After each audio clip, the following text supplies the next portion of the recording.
Hi everyone and welcome back to my Consultant Explorer channel. I'm Charlie and I'm here to help you explore the early career years of technology consulting, how to be successful at it and how to make the most of the opportunities that it opens up for you. I spent 8.5 years at Accenture building the most incredible launchpad for my own career, and now I get to choose what I work on whenever and wherever I want to in the world. And that's the kind of freedom I can help you find in your journey, which starts just as minded in technology consulting. So, the thing we all hate the most, rejection. It's so disheartening when you've spent such a long time researching and preparing a job application for a job that you really want, only for the recruitment team to either ignore it completely or to come back and just say, you're not the right fit. It sucks. So maybe you've experienced this already when applying to a tech consulting grad scheme, or maybe you're really worried that it's going to happen to you soon, or that it will happen to you in the future. Well, this video is to tell you that, you know what, it doesn't matter if they reject you. They rejected my grad application and I was heartbroken, but literally a year later, they then headhunted me into a role above the people that they had accepted when they rejected me for that grad application. And then they promoted me faster than the peers that I had joined at that new level. So what does that tell you about the grad application process? Honestly, I think it's just a bit hit and miss. And although I do believe there are clear things they look for in a grad application, the people that read those applications and read your CV and choose who to invite to that initial interview are not the people that ultimately decide who gets hired or not, nor are they the people that you would ever work alongside if you did get the role. So sometimes those frontline people, they just see things a bit differently. And you know what? That's okay, because ultimately, in the end, we all end up where we're supposed to be. So here are my 4 tips for getting the job even after they've rejected your grad application.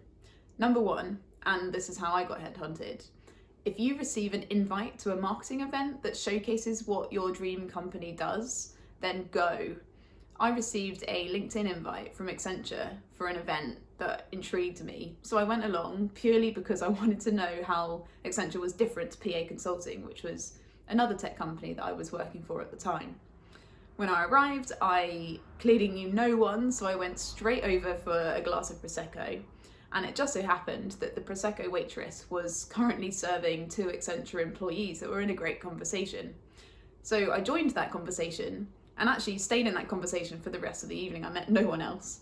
But I spent the whole evening telling these 2 employees how great PA Consulting was, which probably without the Prosecco I would have sense checked a little bit more. Anyway, the next day I was back at my PA Consulting desk and I received an email direct from Accenture HR, which concerned me a little bit, but I opened it up and I saw that they were inviting me to an interview with an MD for a job there. And clearly one of the employees I'd been chatting to the previous evening had referred me straight to an MD that he knew really well and fast-tracked me through that interview process. So, moral of the story, go along to an event, see who you get talking to, and just be yourself. Oh, and always have the Prosecco. Number 2, and I did this one too, work in another consulting role outside of your dream company.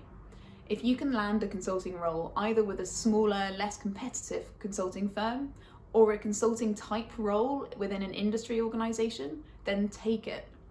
At the end of the day, every fresh analyst goes through a really steep learning curve to learn the basic consulting skill set. If you can get a head start on this outside of your dream organisation, then it can only help to accelerate you. And hiring teams actually really value it too. Number 3, you guessed it, more networking. Any opportunity at all to meet anyone who works for your dream company, take it. It might be a friend's birthday, it might be a meetup in the city, or it might even be a sports event. Anyone that works at your dream company is likely to have a personal incentive to want to refer you if they think you'd be good at the job. Companies offer employees really good referral bonuses for referring candidates who are successfully hired, because it saves the company a ton of money on recruitment costs. So all you need to do is meet someone who can refer you, make sure that they know that you are driven and conscientious and that you'd ace a junior consulting role, and then ask them to refer you. Oh, and if you're clever, you should ask them to split the referral bonus with you too. And finally, number 4, If you don't make it into consulting within 4 to 5 years of graduating from university, then go and get properly qualified elsewhere first. Your peers who graduated at the same time as you from university and went straight into consulting, they'll learn consulting skills and they'll have the opportunity to learn a certain amount about different industries that they work with. But they will never learn the depth of expertise that you could learn if you go and work for an organisation within a specific industry. And that depth of expertise is so important to have within a consulting project team. Because as a consultant, you have a client who is an industry expert in their own right, but they're coming to you for even more expertise to help solve their problems. I once referred into Accenture an ex-colleague from when I worked in insurance. He'd wanted to work in consulting for so long, but he'd never had the opportunity to. So he just spent those years focusing on becoming a really deep expert in insurance. And he went and got so many qualifications. He got all the ones that his peers did as standard, and then he did even more than that. Those qualifications stood him out so far from the rest for Accenture that they hired him in the flicker of an eyelash. And yes, I was hoping for the referral bonus too. So, the moral of the story? It's okay to feel disheartened if you don't get your dream consulting job immediately. Rejection is never nice. But equally, it is really not an issue if you are rejected. You may very well still have a very successful consulting career ahead of you. You may even end up ahead of the people who were accepted when you were rejected. Your path will just be a little bit different. So the key things to do are: 1. Go to your dream company's events, not least for the free Prosecco. 2. Build your consulting skill set wherever and however you can. 3.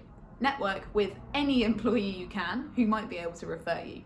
And 4, if you need to, build your expertise on the outside so that you become hyper relevant on the inside. I hope that's been useful for you. Please let me know by liking the video. And if you'd like to see what I post next, then do subscribe to my channel. If you want updates by social media, I've included links below, and any immediate comments or questions in the meantime, feel free to use the comments here and I will do my best to answer absolutely everything. In the meantime, thank you so much for listening. I hope you have a great day and I wish you all the best with your exploring.